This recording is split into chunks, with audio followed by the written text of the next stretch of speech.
जिनके गुणों के गान में वे वर्धमान महान जिन विचरे हमारे ध्यान में। समय सार परमागम की 72वीं गाथा चलनी है।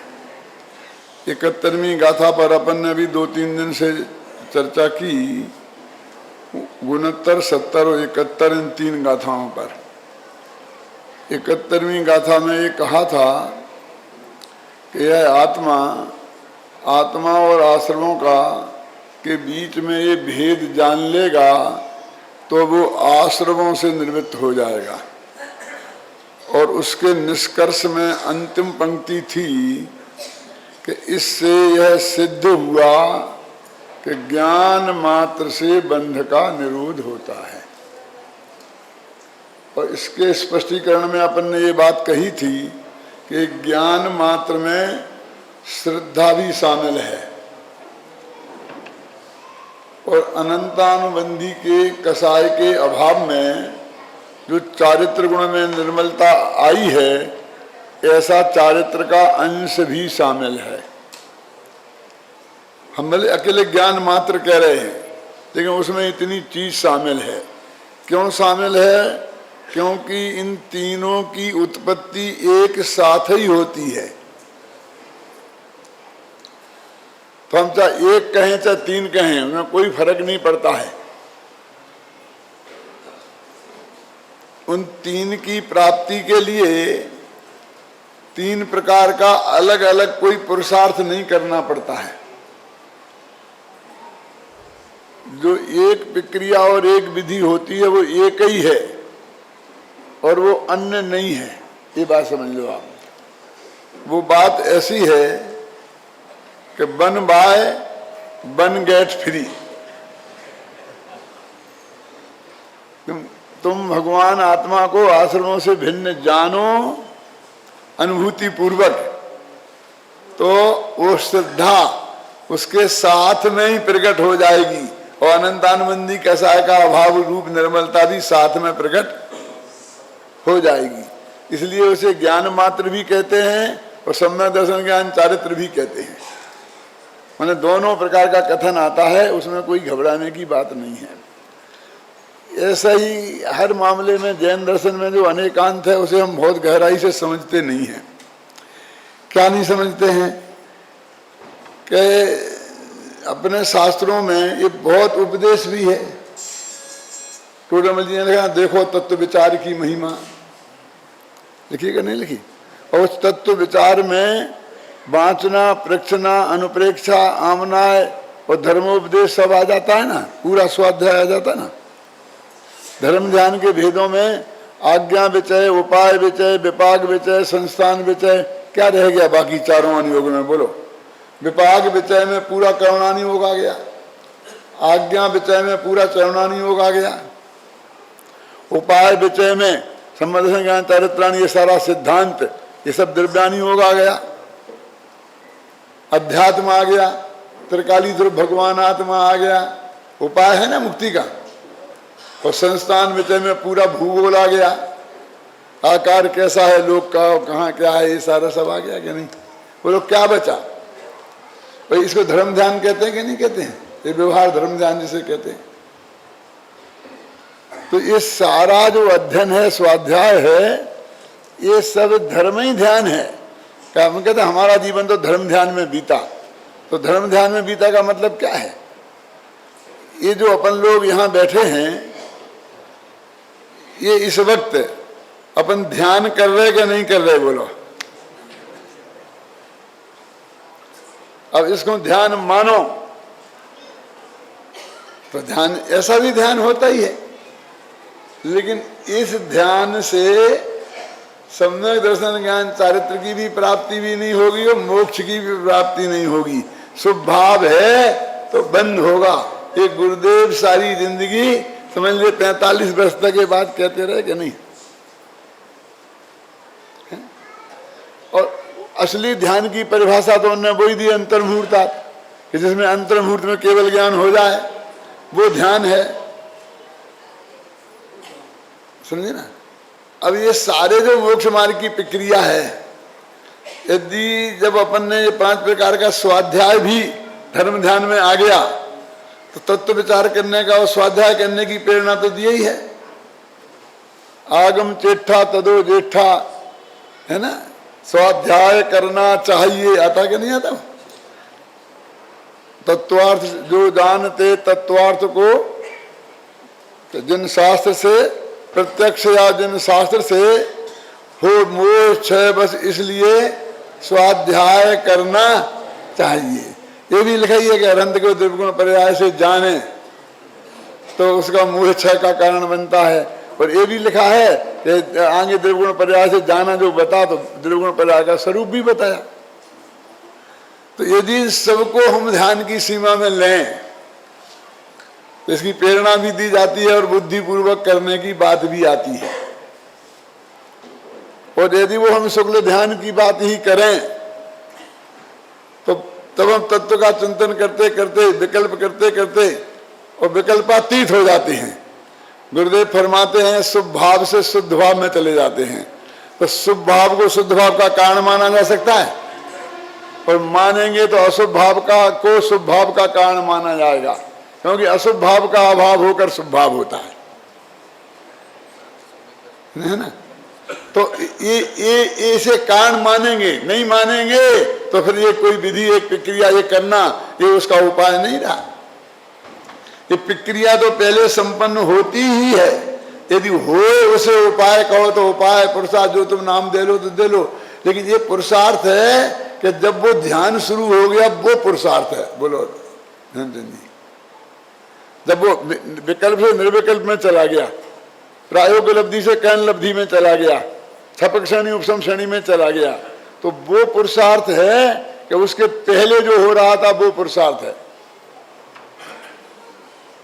अरे भाई जब तक वो ध्यान नहीं हुआ था तब तक तो पुरुषार्थहीनता थी ना, तब तो हुआ नहीं था ना। तो ऐसा जनागम में तत्वोपदेश की बात भी है। और ताते हैं जिनवर कथित तत्व अभ्यास करीजे और संशय विभ्रम मोह त्याग आपो लख लीजे, ये बात भी है। तो हमें कैसे लेना वो बात इस गाथा में कहती हैं। वो ये कह रहे हैं कि तुमने कह तो दिया कि ज्ञान मात्र से बंध का निरोध होता है। अब वो फिर प्रश्न करते हैं, वहां था कदास्या, कब कर्ता कर्म की प्रवृत्ति की निवृत्ति कब होगी? अब क्या, कथम ज्ञान मात्रादेव बंध निरोधा इति चेत, ज्ञान मात्र से बंध का निरोध कैसे हो जाएगा, ये प्रश्न है। उनने कह दिया तो शिष्य ने वैसे ही नहीं मान लिया। अथवा आचार्य देव भी कहते हैं कि हमने ये इतना कह दिया तो सबके गले बात उतर ही गई, ऐसी बात नहीं है। तो वे खुद ही अपने आप स्पष्टीकरण करने के लिए खुद प्रश्न उठाते हैं और फिर उसका उत्तर देते हैं। उत्तर में गाथा कितनी बढ़िया है। नादूय आशवाणम असुचित्तम च विवरीय भावंच दुःखस्य कारणन्तीय तदो नियत्तम गुणदी जीवो। कहते आसवाणम नादूय, आश्रमों को जानकर। वहां अभी तक क्या कहा था? आत्मा और आश्रमों में भेद जानकर। और वास्तव में उसका अर्थ क्या था? आश्रमों से भिन्न आत्मा को जानकर। भेद विज्ञान पे मैंने व्याख्यान किया था इसी समय सार में, करीब 8-10 दिन पहले भी जयपुर में। तो मैंने बहुत विस्तार से बात समझाई थी कि कहते तो ये कि दो के बीच भेद जानना है, लेकिन दो के बीच भेद जानने में बहुत अंतर है। वो दो में एक पार्टी अपन स्वयं होना चाहिए। ऐसे कोई दो नहीं चलेंगे कि चीन अलग है और रूस अलग है, चीन अलग है और भारत अलग है। एक पार्टी अपन होना चाहिए। उन दोनों के बीच में हम भेद जाने तो ठीक और नहीं जाने तो ठीक, हमें क्या फर्क पड़ता है? 10 गांव हमने रसिया के चाइना में शामिल कर दे तो क्या फर्क पड़ने वाला है? लेकिन अपने कुछ अंश पर में मिला दिए, वो पर के अंश अपने में मिला दिए तो अनर्थ हो जाएगा। लेकिन हिंदुस्तान और चाइना के बीच की जो सीमा रेखा है वो बिल्कुल क्लियर होनी चाहिए। उसमें जरा भी पोल पट्टी नहीं चलेगी। तो उन दो में एक पार्टी अपन होना चाहिए भेद विज्ञान में, और दूसरी शर्त यह है कि दोनों को जानना तो है, भाषा तो ऐसी है, लेकिन जानना एक सा नहीं है। उसे तो सिर्फ जानना है और इसे जानकर इसमें जमना है, इसमें रमना है। उसे तो छोड़ने के लिए जानना है और इसे अपनाने के लिए जानना है। उसे तो ये जानना है कि ये मैं नहीं हूं और इसे ये जानना है कि ये मैं हूं। पूरा जानने से काम नहीं चलेगा। तो अभी यहां का ढुलान क्या है पंकज भाई, कि आश्रव और आत्मा के बीच में भेद जानो और फिर आश्रव को छोड़ दो और आत्मा में जम जाओ। ये ऐसा ढलान है ना। और एक गाथा उल्टा ढलान दे रही है। इनने आत्मा की बात तो छोड़ दी और कहते हैं आश्रवों को जानकर राधुए आसवाणम। आत्मा की बात छोड़ दी इस गाथा में। अभी करूंगा क्यों छोड़ दी। क्या जानकर, आश्रमों को क्या जानकर कि ये अपवित्र हैं, ये विपरीत भाव वाले हैं, ये दुख के कारण हैं, ऐसा आश्रमों को जानकर। माने अकेले आश्रमों को जानने से मतलब नहीं है कि आश्रम 57 प्रकार के होते हैं और ऐसा उनका लक्षण ये है। वो जानो, 57 प्रकार के आश्रम जानो तो ठीक और नहीं जानो तो कोई बात नहीं है, लेकिन ये जानो कि आश्रम अपवित्र हैं। ये आश्रम हमारे आत्मा से विपरीत स्वभाव वाले हैं और ये आश्रम दुख के कारण हैं। ये जानना जरूरी है। आश्रमों के बारे में तो ये जानना जरूरी है। अभी टीकाकार उस बात को भी पूरी कर देंगे कि साथ में आत्मा की बात भी बताएंगे कि आश्रम असुचि है तो आत्मा परम पवित्र है। आश्रम विपरीत भाव वाला है तो आत्मा अविपरीत भाव वाला है। और आश्रम दुख के कारण है तो भगवान आत्मा सुख का कारण है। वो भी बता देंगे, टीका में अभी चर्चा करेंगे तो। लेकिन गाथा में ये बात नहीं है। तो ये क्यों कहा? क्योंकि इन्हें ज्ञान मात्र से बंध का निरोध कैसे होगा, प्रश्न ये है। आश्रमों का निरोध कैसे होगा ज्ञान मात्र से? तो उसका जवाब कहते थे हम आश्रमों को अपवित्र जानेंगे, दुख का कारण जानेंगे, अपने से विपरीत भाव वाला जानेंगे तो कैसे नहीं होगा। ये जवाब है। देखो, एक यहां सांप पड़ा था। आपने उसे रस्सी समझ के, छोटे बच्चे होते हैं ना, ऐसा समझ लीजिए कि छोटा बच्चा था, उसने एकदम बड़ा भयंकर काला नाग था और उसके लिए उसकी माँ ने थोड़ा सा वो बनाया था, खिचड़ा मिचड़ा जो भी बनाया होगा, गरम गरम था एकदम, उसकी थाली में परोस दिया और कहा बेटा भी जरा 5 मिनट बाद खाना, ठंडा हो जाए मैं खिलाऊंगी, तुम बैठ यहीं। वो सामने परोसा था, बेटे को आकुलता बहुत थी तो सामने रख दिया तो थोड़ा संतोष हो गया। इतने में वो भयंकर सांप आया। कौन कि वो डस ले गए तो गारंटी से मरे एक क्षण में, ऐसा सांप। वो बच्चा तो जानता नहीं है, तो वो आया उसके पास, उसको क्यों दूध था ना उसमें जो थाली थी, तो उसने उस दूध का बहुत प्यारा होता है सांप को, उसके पास जाने लगा तो बच्चे ने उसका एकदम ऐसा डंक पकड़ लिया, ऐसा ऊपर वो, समझ गए। अब वहां पकड़ लो तो सांप मुड़ नहीं सकता फिर, और कहा चू चू हप्पा खा ले, और ऐसा कर करके गरम गरम मैं उसे 2-4 दफे उसका मुंह डाल दिया। उस बच्चे को पुण्य बना होगा कि पाप?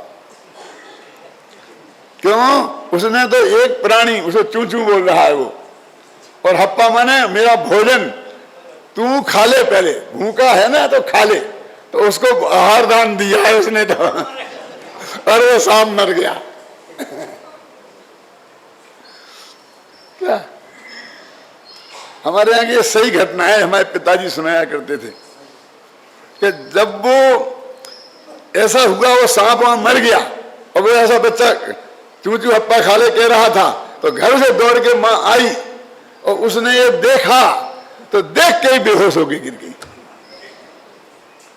बेटा को हाथ में पकड़ा सांप को, वो बेहोश हुई अम्मा। क्यों क्यों हुई? क्योंकि वो जानती थी कि ये सांप कितना खतरनाक है। ये अभी जरा भी इसका हाथ ढीला पड़ गया, उसने छोड़ दिया, वो जिंदा बच गया तो खा जाएगा, खत्म हो जाएगा। ख्याल में है ना?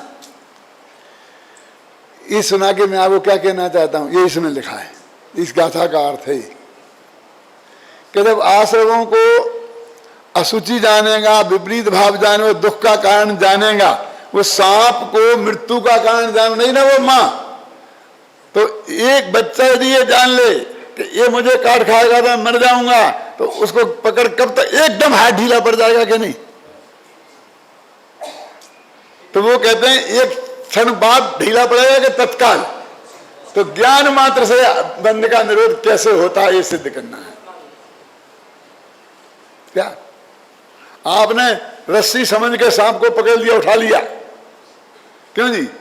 और आपको ये पता चले कि ये मैंने सांप मेरे हाथ में है और ये बहुत जहरीला है, तो जो पता चलते ही उसी समय आपका हाथ ढीला पड़ेगा कि नहीं पड़ेगा? बहुत उदाहरण शास्त्रों में दिए हैं।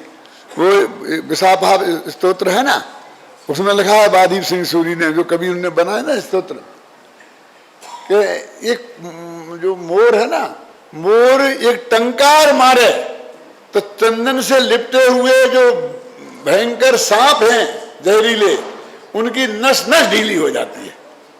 उसकी टंकार सुनने से उनकी नस नस ढीली हो जाती है। जैसे भगवान आत्मा एक टंकार मारे तो एक कर्मों की नस नस ढीली हो जाती है। इन्हें तो यह सिद्ध करना ज्ञान मात्र से बंध का निरोध कैसे होता है। भाई ये बता रहे, देखो फिर उपदेश देना पड़ता है, बेटा छोड़ दे, ऐसा कहना पड़ता है। उसको ये पता लग जाए, सचमुच ये ज्ञान हो जाए कि ये आश्रम नाग हैं, ये अनंत दुख के कारण हैं। दुख किससे चाहिए? दुख से कौन नहीं छूटना चाहता है? क्यों? ये कालकूट जहर है, ये पता चल जाए और वो न छोड़े, ऐसा संभव ही नहीं है। आचार्य ने तो आगे क्या किया, मैं भी थोड़ा बता देता हूं, सब टीका पढ़ के भी बता दूंगा बाद में, कि वो कहता है हम तो नहीं मानते ज्ञान मात्र से। ज्ञान मात्र से कैसे हो? ज्ञान होने पर जब छोड़ेगा तब होगा। शिष्य का प्रश्न ये है, क्योंकि उसे क्रिया से मोक्ष बताना है। ज्ञान क्रियाभ्याम मोक्ष है ना। कोरी बातें करने से क्या होगा, समझे ना? ये ज्ञान को तो कोरी बातें करना कहता है आज का जगत। ये वही गाथा है ना, ज्ञान नय और क्रिया नय की। ये ज्ञान नय और क्रिया नय के निषेध की गाथा है। वो तो सुबह तक हो पाएगी स्पष्ट, ख्याल में? शिष्य के दिमाग में क्या है कि भैया बस अकेले जानने से काम हो जाएगा, करना कुछ नहीं पड़ेगा। तुमने जाना हो कि भोजन से खाऊंगा तो भूख मिट जाएगी, बस तो भूख का जो दुख है दूर हो जाएगा, कि खाना पड़ेगा। ये खाना पड़ेगा माने क्रिया, समझ गए ना? माने क्रिया हो गए जड़ की और ज्ञान हो गए आत्मा में, और जड़ की क्रिया और आत्मा का ज्ञान, ये दोनों मिलकर मोक्ष होता है, ऐसा अज्ञानी मानता है। ज्ञान क्रियाभ्याम मोक्षा, ऐसा वो कहता है ना। इसी के लिए राजवार्तिक में वो उदाहरण दिया था जो मैंने कल दिया था। इसी प्रकरण में है उदाहरण, देख लिया?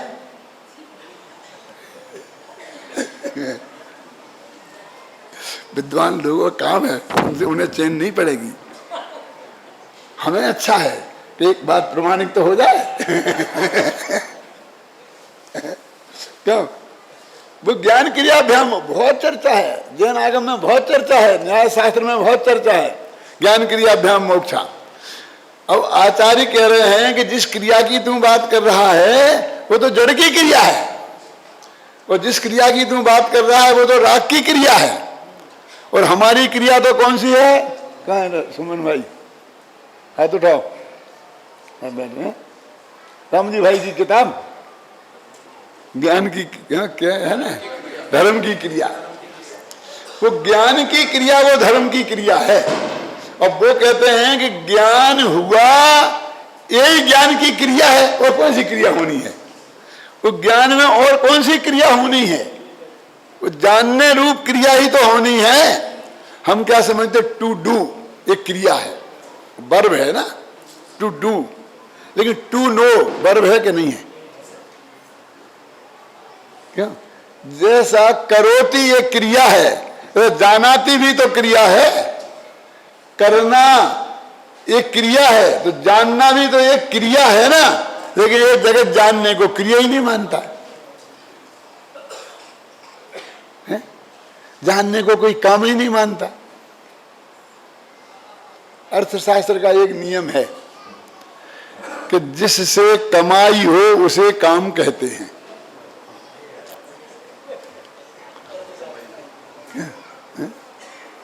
समझे ना?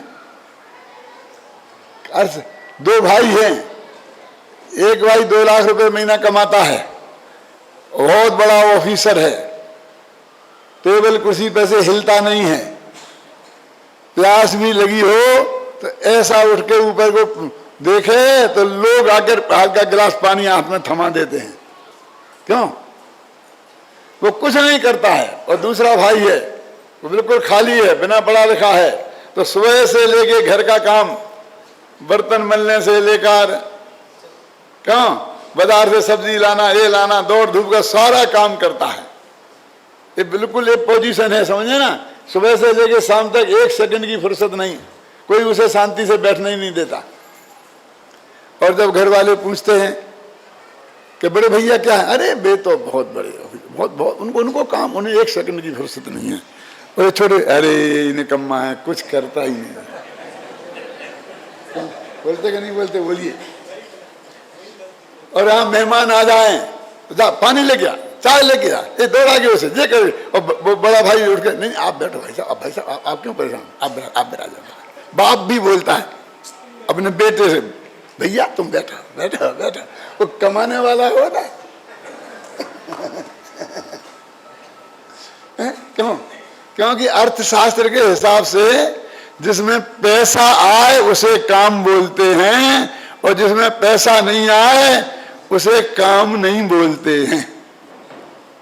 जैसे नियम, ऐसे धर्मशास्त्र में,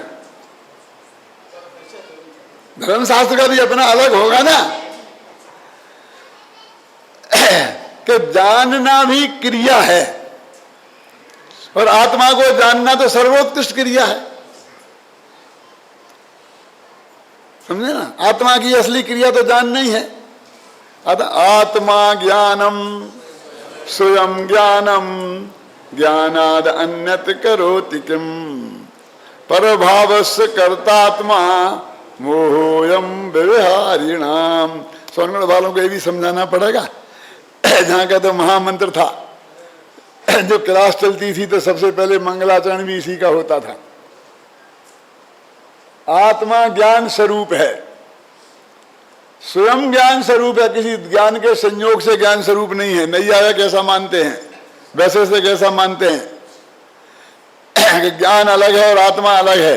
एक नाम का समवाय नाम की गोंद है, समवाय नाम का संबंध है, और उससे ज्ञान आत्मा में चैंट गया। समझे ना? ज्ञान दर्शन तो कहते आत्मा ज्ञानम, स्वयं ज्ञान स्वरूप ही है, ज्ञान ही है। आत्मा ज्ञानम इसमें ही आ गया। आत्मा में ज्ञान है नहीं, आत्मा का ज्ञान है नहीं। आत्मा ज्ञानम आत्मानुभूति शुद्ध न आत्मिकाया ज्ञानानुभूति शुद्ध न आत्मिकाया। जो शुद्ध न आत्मा ज्ञानानुभूति है वो ही आत्मानुभूति है। ज्ञान माने आत्मा। आत्मा ज्ञानम स्वयं ज्ञानम, स्वयं ही ज्ञान स्वरूप है। और ज्ञानादन्यत करोति किम, ज्ञान के अलावा और क्या करेगा, क्या कर सकता है?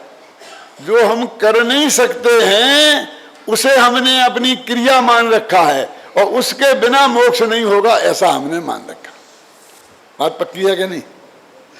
और गुरुदेव ने सारी जिंदगी इसके विरुद्ध झंडा खड़ा किया कि नहीं किया? बताओ कि बस अकेली ज्ञान की क्रिया है वही मोक्ष का कारण है ना? वो ज्ञान क्रिया इसमें ही दोनों आ गई, ज्ञान और क्रिया, परिणामन आ गया ना, समझ गया ना? लेकिन उन्होंने जब क्रिया की बात आई तो 3 भाव किए ना वो राम जी भाई की किताब में, धर्म की क्रिया में।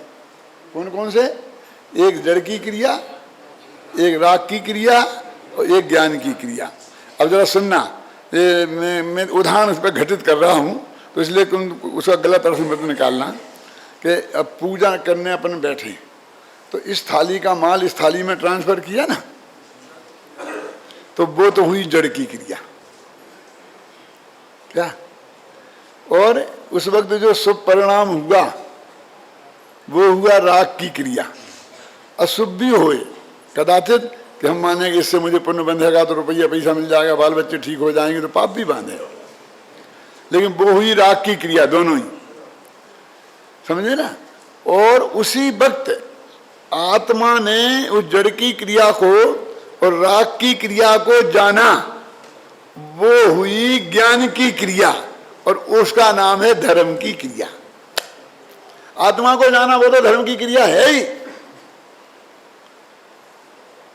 गुरुदेव की को जाने लो प्रयोजन मान से, पर जान लो इतना ही उसका काम है, उसके आगे कोई काम नहीं, क्योंकि आत्मा का काम इसके आगे है ही नहीं।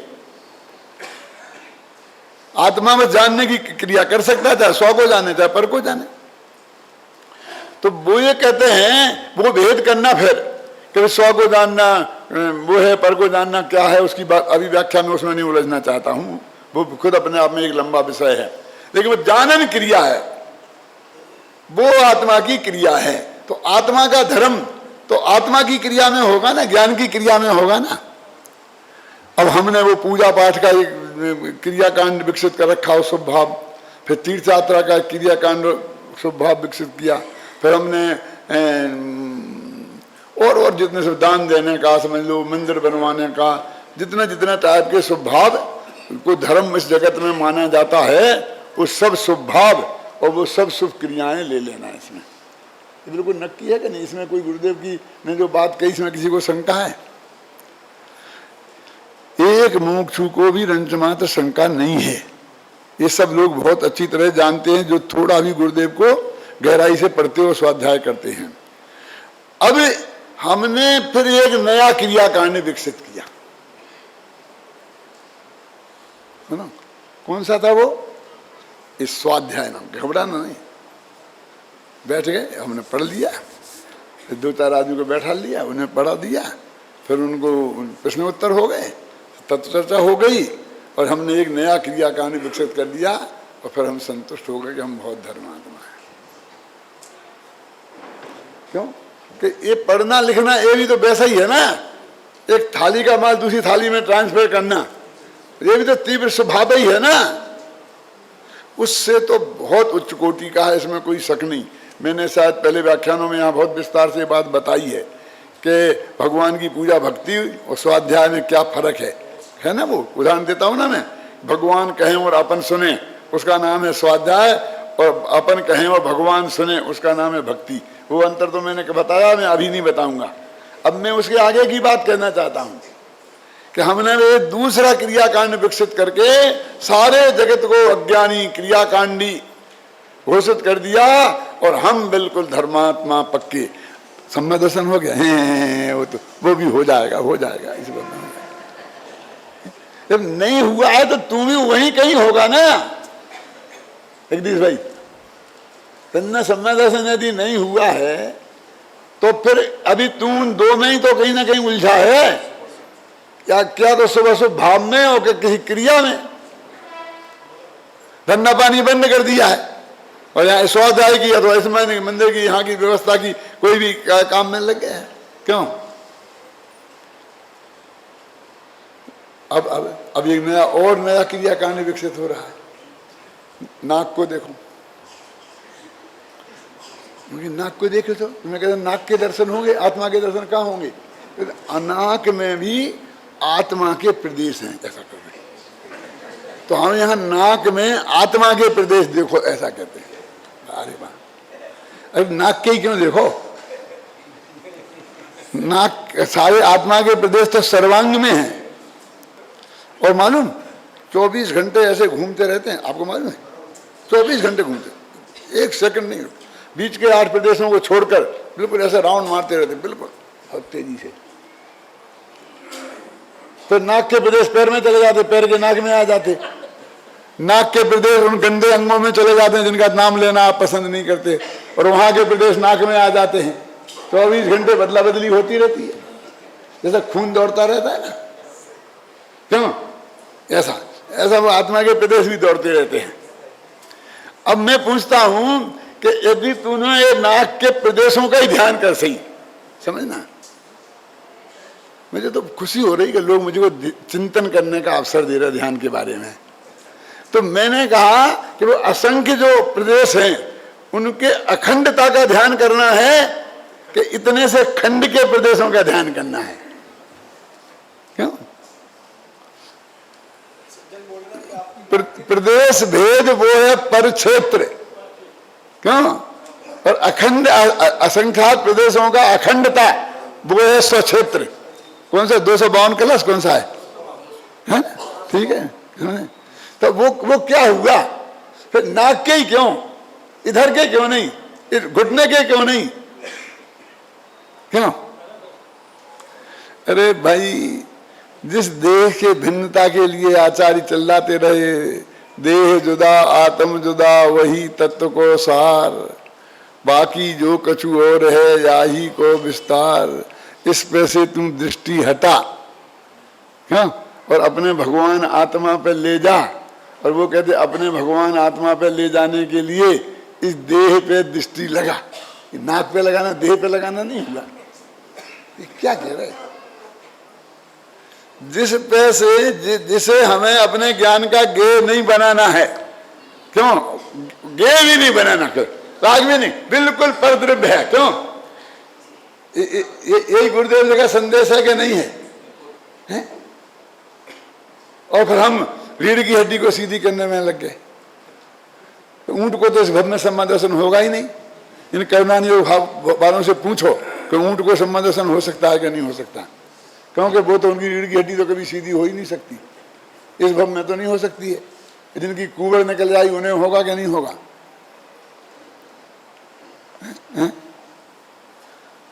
यानी फिर वही हम देह की क्रिया, फिर वही पद्मासन, फिर वही कितना आसन, कितने कलश वो बोलो ना, श्रीमद का है, आसन बहुत लगा लिया फलाने, आप एक और आसन पद में लगा लिया, पद्मासन लगा लिया, देखो बोलो क्या, बोलो कितना निषेध है, कितना निषेध है। और हम वहीं के उसी लाइन में एक नया क्रियाकांड विकसित हो गया। मैं आज भरी सभा में कह रहा हूं ये जानने के लिए कि आपको ध्यान में रहे कि जब आचार्य तुलसी मौजूद थे, आचार्य तुलसी का नाम सुना होगा ना, आज महाप्रज्ञ हैं और हमारे उन लोगों से बहुत अच्छे संबंध हैं। हम भी उन्हें बहुत अच्छी श्रद्धा, मतलब उनको सम्मान के साथ देखते हैं, एक जैन समाज के अच्छे विद्वान के नाते, और वो भी हमें देते हैं, बुलाते हैं, हम जाते थे उनके पास।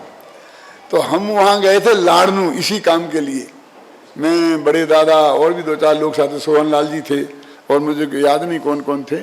तो हम वहाँ गए और दोनों ही विराजे थे, अभय कुमार जी। और हमने उनसे पूछा कि आपने ये जो परीक्षा ध्यान निकाला है, तो भगवान महावीर से आज तक हमें कहीं इस तरह की चीज देखने में नहीं आई। अनुप्रेक्षा तो हमने सुना, लेकिन प्रेक्षा नहीं, नहीं ना। तो आपने ये कहा कैसे है, कहाँ से कैसे प्रयोग किए गए, कहीं कोई शास्त्रों में इनका उल्लेख है, कहीं कराए हैं किसी ने, गौतम गणधर ने, किसी ने कराए हैं क्या? तो उन्होंने कहा डॉक्टर साहब आप समझते तो है नहीं, अरे सबके सब जैनी विपस्सना में जा रहे हो, गोयनका के पास बौद्ध बने जा रहे हैं। कैसे बचाएं उन्हें वहां से, इसलिए हमने ये शुरू किया है। बिल्कुल स्पष्ट शब्दों में कहा, आज मैं स्पीकर पे बोल रहा हूं, टीवी पे फिल्म बन रही है और ये टीवी पे प्रसारण होगी, इसके लिए बन रही है और उनके लोग भी सब सुनेंगे, उन तक पहुंचेगी ये बात। फिर भी मैं कह रहा हूं जानबूझकर। इसका क्या अर्थ हुआ? उनने मुझे ये नहीं बताया कहां है क्या। और यहां भी कल एक आदमी ने मेरे से कहा कि यहां भी किसी ने उनसे कहा कि भैया उससे बचाने के लिए ये करते हैं। तो मैंने कहा भैया ये क्या है कि बिल्ली को घर में से निकालने के लिए ऊंट घुसेड़ दें? नहीं है समझ क्या कह रहे हैं? पहले भी ऐसा बहुत हुआ है कि भट्टारकों ने बहुत मंत्र तंत्र किए कि क्यों कि अजय ने लोग बहुत मंत्र तंत्र करके राजाओं को बस में कर लेते हैं और फिर हमारा बहुत नाश करते हैं, तो हम भी तंत्र मंत्र सीख लें। उनने मठ बनाए तो उनकी नकल पे हमने भी मठ बनाए, वे तो निकल गए। वो तो 10-5 साल हुआ होगा उपद्रव, कर लिया होगा, उनका उपद्रव तो शांत हो गया और इनका उपद्रव अभी तक चालू ही है। ये मठ नहीं है, वे बन गए सो बन गए। उनके पास जमींदार हो गए, वो जमीनें हो गई, खेती हो गई, किसानी हो गई, फिर सब कुछ हो गई। क्यों? यही होगा कि नहीं? उनके यहाँ नवग्रह विधान होता है। किनके यहाँ? हिंदुओं में नवग्रह विधान होता है ना। 9 ग्रहों की पूजा होती है, सूर्य चंद्रमा वगैरह सब मिला मिलू करके 9 ग्रह होते हैं, उनका शांति की पूजन होती है। तो अपने जैनियों ने भी नवदेव पूजन, नवग्रह विधान हमने भी बना दिया। क्यों अभिनंदन जी? कितने कराए? कि क्यों बनाए तुमने ये? कि ये सब अपने देवताओं नवग्रह के बचने के लिए उन हिंदुओं के पास जा रहे थे, उन नवग्रहों की शांति के लिए। तो हमने कहा वहां क्यों जाते हो, अपना ही है। तो हमने नवदेव, तो वो हमने वहां जाते तो वो जितने जाते भगवान चले जाते, हम जितने बचते उतने तो शुद्ध सात्विक बचते। हमने घर में ही घुसेड़ दिए, अब नव देवता हो गए। अब कहां से लाए नव देवता? घबराना नहीं, बहुत खतरनाक बात है। तो 5 तो परमेष्ठी है, अब देव तो अकेले सिद्ध ही हैं। अरहंत को तो हमने गुरुओं में लिया है, फिर उन्हें भी देव में ले लो, फिर आचार्य भी देव में, फिर उपाध्याय भी देव में, फिर सब साधु भी देव में, तो भी 5 ही होते हैं। करें क्या? अब 9 देव तो बनाना है, क्या करें? तो जिन मंदिर, एक जिन बिंब, अब उन्हीं भगवान का वो प्रतिमा, तो एक वो 6वां देव, फिर मंदिर 7वां देव, फिर जिन आगम 8वां देव, और 9वां कौन सा है? जिन धर्म। 9 देवता हो गए। चलो बेटा चल जा बेटा, सूली पे भला करे भगवान। शांति विधान, शांति विधान हो रहे हैं, सबकी शांति हो रही। क्या हो रही है? क्या करे?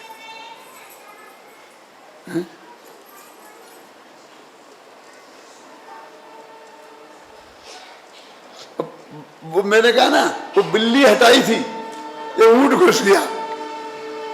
अभी तो हमें उनसे ही लड़ना था, अब हमें अपने इन विद्यार्थियों से अभिनंदन कुमार से लड़ना पड़ेगा। क्या करें? ये झंझट खड़ा हो गया।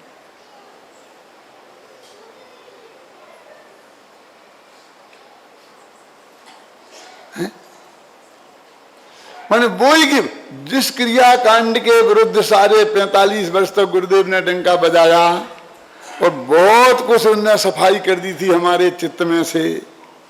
क्यों? लेकिन वो इतनी बाकी रह गई थी कि सम्मा दर्शन नहीं हो पाया। यदि हो गया होता तो फिर ये मामला घुस नहीं सकता था, समझिए ना। अब वो नहीं हो पाया तो ये फिर ये क्रियाकांड घुस गया। अब वो ध्यान के नाम पर घुस रहा है, कि किसी चर्चा के नाम पर घुसता है, कि किसी के नाम पर घुसता है, कहीं ना कहीं से उसको तो रास्ता चाहिए। और बस हम तो बाजा गाजे बाजे लेकर के स्वागत के लिए खड़े ही हैं, उसका स्वागत करने के लिए हम तो खड़े ही हैं, क्योंकि हमारी तो नाचने की आदत ही है। अनादिकाल से नाचते आए हैं। क्यों? आचार्य तो कहते हैं इस अविवेक के अखाड़े में एक पुद्गल ही नाचता है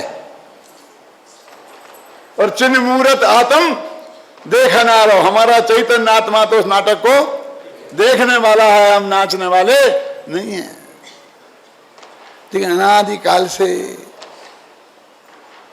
ये नाचने की गाने की ऐसी आदत पड़ी हुई है। क्यों? ये जो करोड़पति सेठिया हैं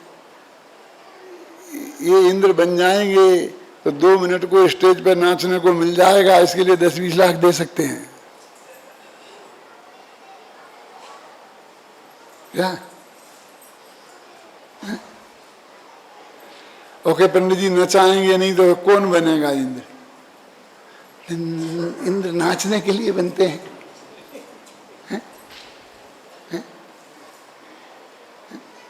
यदि हमें ऐसा नहीं करेंगे तो कौन आएगा फिर?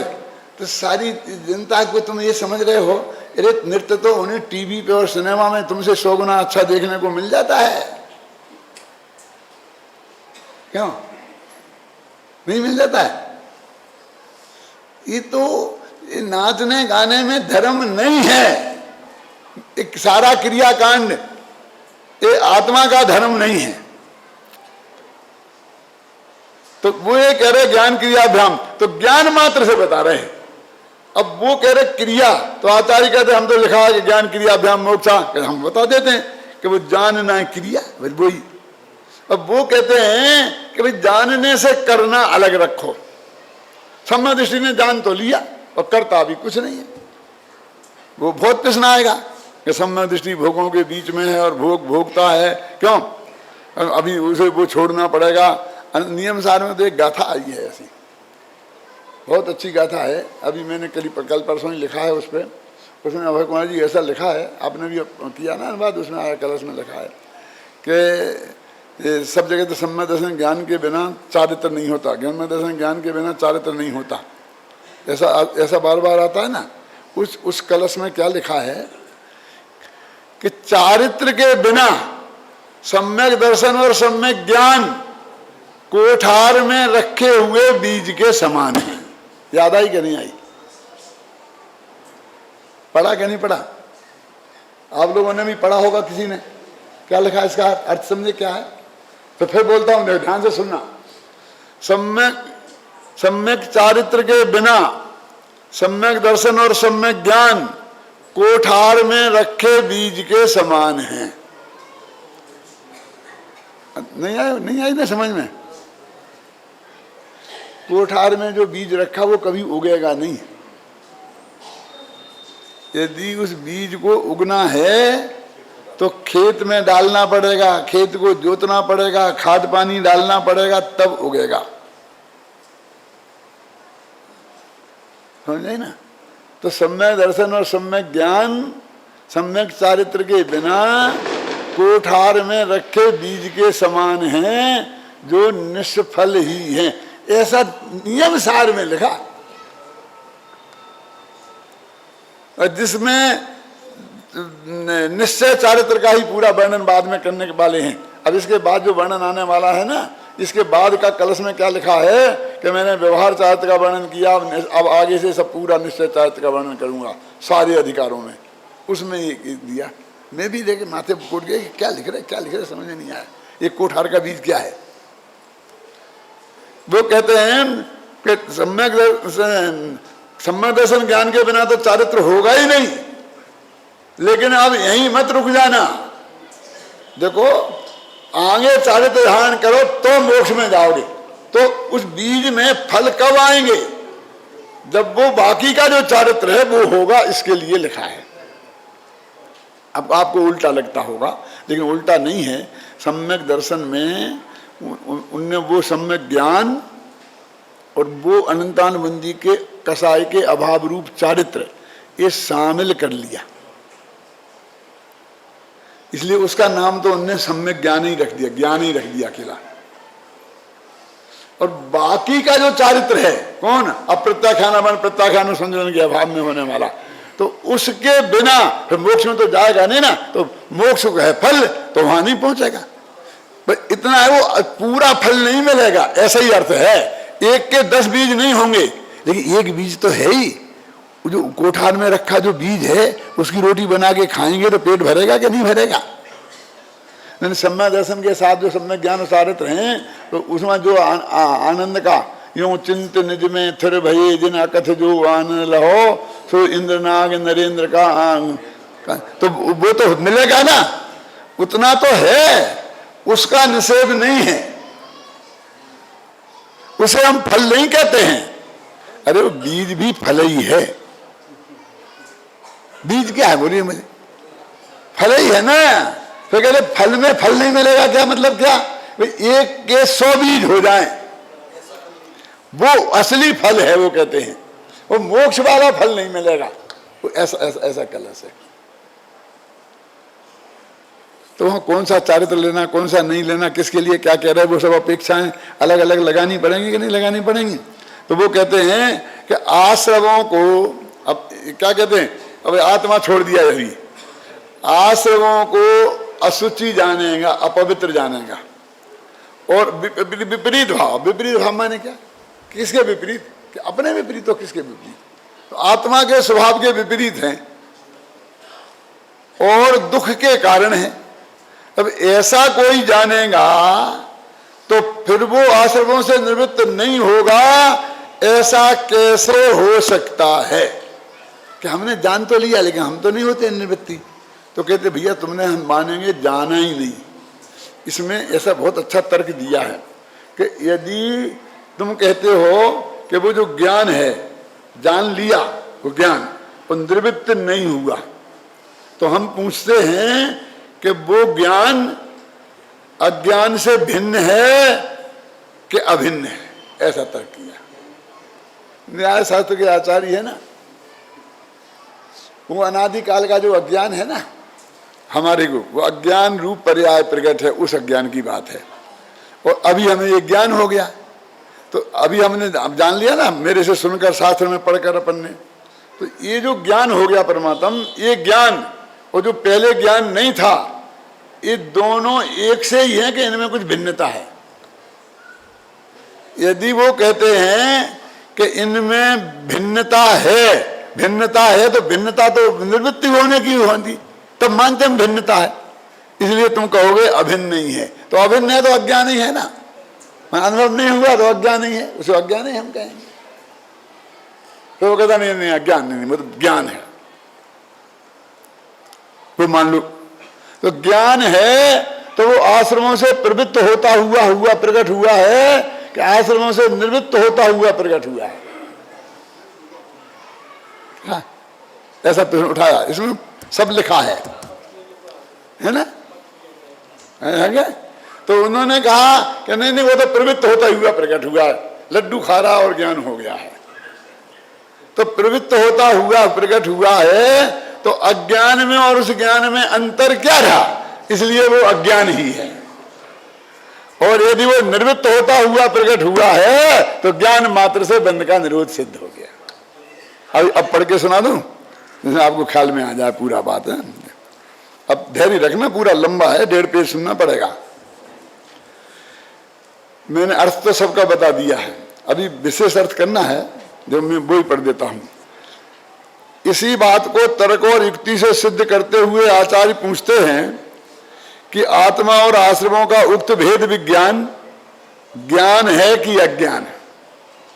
यदि अज्ञान है तो फिर आत्मा और आश्रमों के बीच अभेद ज्ञान रूप अज्ञान से उसमें क्या अंतर रहा? कोई अंतर नहीं रहा, कोई अंतर नहीं रहा। यदि वह ज्ञान है तो हम पूछते हैं कि वह आश्रमों में प्रवृत्त है कि आश्रमों से निवृत्त है। यदि वह ज्ञान आश्रमों में प्रवृत्त है तो भी आश्रम और आत्मा के अभेद ज्ञान रूप अज्ञान से उसमें कोई अंतर नहीं रहा। और यदि वह ज्ञान आश्रमों से निवृत्त है तो फिर ज्ञान से ही बंध का निरोध सिद्ध क्यों नहीं होगा? इस अर्थात ज्ञान से ही बंध का निरोध सिद्ध हो गया। फिर आगे लिखा है इस प्रकार क्रिया नय और अज्ञान नय का खंडन हो गया।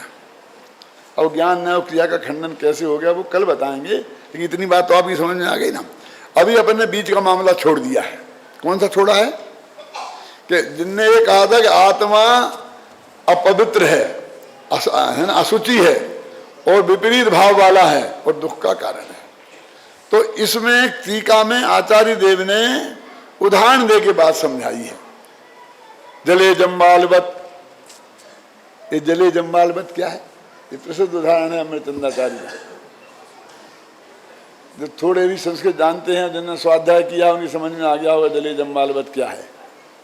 जले माने पानी में, जम्बाल माने काई, काई सेवाल समझते हैं ना, जो पानी कुएं में पानी के ऊपर हरी हरी हरी एक घास सी उग जाती है ना, पूरे कुएं को ढक लेती है।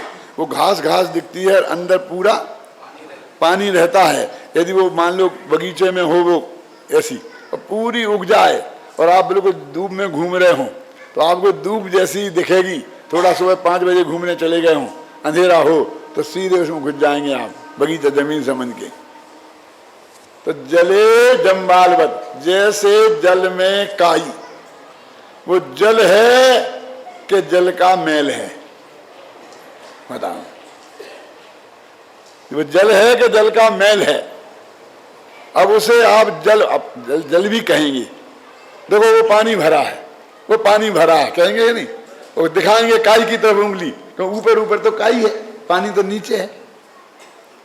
तो जले जम्बालवत, ये आश्रव भाव इस भगवान आत्मा में अंदर तो ज्ञान का निर्मल जल भरा पड़ा है और ऊपर ये आश्रव भाव काई के समान बिल्कुल ऊपर ऊपर छा गए हैं। अंदर का पानी बिल्कुल निर्मल है, ऊपर का कूड़ा करकट थोड़ा बहुत गिरता है ना, पत्ते मत्ते नीम होता है ना, सूखे पत्ते गिरते हैं कुएं में, तो वो उस काई के ऊपर ही रह जाते हैं, अंदर नहीं जाते, है ना। तो उस काई ने अंदर के पानी के निर्मलता की और पक्की गारंटी कर दी। ऐसा भगवान आत्मा में अंदर दल का दरिया, कुआं में 10 फुट पानी है तो पूरा ठंडा मीठा और एकदम निर्मल है और ऊपर काई जम रही है। ऐसे ही भगवान आत्मा अंदर स्वभाव में एकदम ठंडा मीठा एकदम निर्मल, अति निर्मल लिखा है इसमें, और ऊपर जैसे काई मैल मैल है, ऐसे ही आश्रव भाव भगवान आत्मा में काई के समान है। जले जम्बालवत का ये अर्थ है। दूसरा और एक आएगा 74 गाथा में आएगा, लेकिन अभी बता देता हूं। प्लक्षे प्लक्षवत, ये भी सुना होगा ना। ये क्या है प्लक्षे प्लक्षवत? क्यों नितिन भाई नहीं सुना?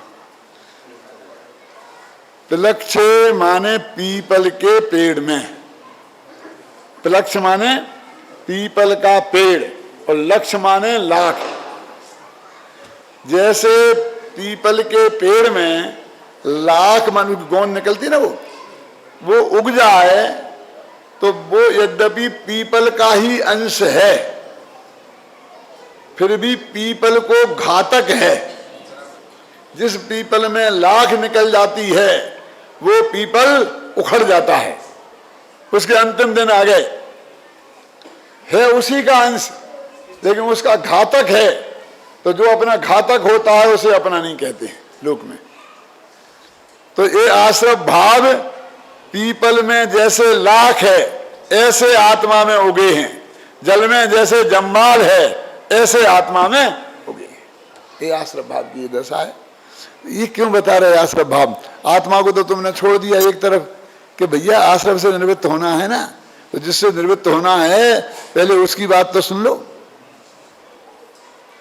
असुचि भावना आती है ना, असुचि भावना, तो असुचि भावना में शरीर की गंदगी का वर्णन किया जाता है। और ये जो कवि लोग हैं ना, सीता जी का वर्णन किया और कभी किया इनने, तो कितनी सुंदरता, तो तेजस्वी नाक और ये और वो कितना बढ़िया शरीर, कितने बढ़िया गीत गाते हैं। ये तो कभी पढ़े होंगे ना, ये कभी बताते हैं ऐसा कि गंदा बंदा है। उसी शरीर को वे बहुत बढ़िया बताते हैं कि नहीं, गज गामनी और फलाना फलाना जो कर करके बोल बोल के, उसी के लिए ये बताते हैं। क्यों कि पले रुधिर राधे मले थैली की कसे बसा दी तैं मैली नवे द्वार बहें घेने कारी अस देह करे के में यारी। बोलते क्यों भैया, ये शरीर सुंदर भी तो है, तो थोड़ी सुंदरता भी बता देते। मोती जैसे दांत क्या बता देते ना थोड़ा, कहते नहीं हमें इससे राग कराना है कि वैराग, हमारा उद्देश्य तो इससे निवृत्त कराना है ना, तो इसकी हम प्रशंसा करेंगे कि निंदा। इसमें तो दोनों ही गुण हो सकते हैं, प्रशंसा वाले भी और निंदा वाले भी। अपनी बेटी की सगाई करनी हो तो वैरागी प्रवृत्ति का लड़का अच्छा है। क्यों, राजुल के लिए नेमिनाथ सबसे बढ़िया व्रत है ना, ऐसा वर न भूतो न भविष्यति। सारे देश में देख ढूंढे ढूंढे नहीं मिलेगा, लोग ने तो यही कहा होगा ना, वो तीर्थंकर जैसा वर मिलता भी कहाँ। बोलिए, कोई कहता कि ये लड़का कैसा है राजुल के लिए, तो कोई कह देता कि नहीं नहीं ठीक नहीं है, हैं? मेरे से पूछते तो मैं कह देता कि बिल्कुल ठीक नहीं है, इसके लक्षण ठीक नहीं है। ना बोलूं कब घर छोड़ के भाग जाए। ये वैराग्य बेटी की शादी के लिए लक्षण नहीं है, अपलक्षण है कि नहीं? मैंने किस काम की अपेक्षा किसकी बात करनी है, आप समझ में आया कि नहीं? बात तो उसकी है ना, सवाल इसका थोड़ी है। इस शरीर मोती दांत मोती जैसे हैं, ये बताए कि दांत भी हड्डी के हैं और हड्डी महापवित्र होती है। क्यों, ये बताएं, क्या बताएं बोलो। तो कहते हैं आश्रव बहुत बढ़िया है, 16वां स्वर्ग मिलेगा, सर्वार सिद्धि मिलेगी, उसे प्रशंसा के भी पूजा के भाव से ये मिलेगा कि वो भक्ति मुक्ति दातार, 24वां दिन राजपद चढ़ा बेटा वसूली पर भला करे भगवान। क्यों है ना, क्यों शुभाश्रव का फल बहुत बढ़िया बढ़िया है कि नहीं है? बोलिए, शास्त्रों में वर्णन है कि नहीं? लेकिन आश्रव करने की प्रेरणा देना है कि छुड़ाना है? इसलिए आश्रव की असुचिता बताएंगे, विपरीतता बताएंगे और दुख की कारणता बताएंगे। इसलिए आश्रव की चर्चा शुरू हो गई, आत्मा को एक तरफ बगल में रख दिया, क्योंकि जिस आत्मा को आश्रमों से भिन्न जानना है उसकी बात भी आचार्य करेंगे, लेकिन पहले आश्रम की दुर्दशा तो समझ लो, ये बात कही है। बाकी अपन सुबह करेंगे, गाथा कल सुबह पूरी कर देंगे। और अभी 5 मिनट शांति से सुनना, समझे ना? ये छाबरा जी सुना रहे हैं कुछ।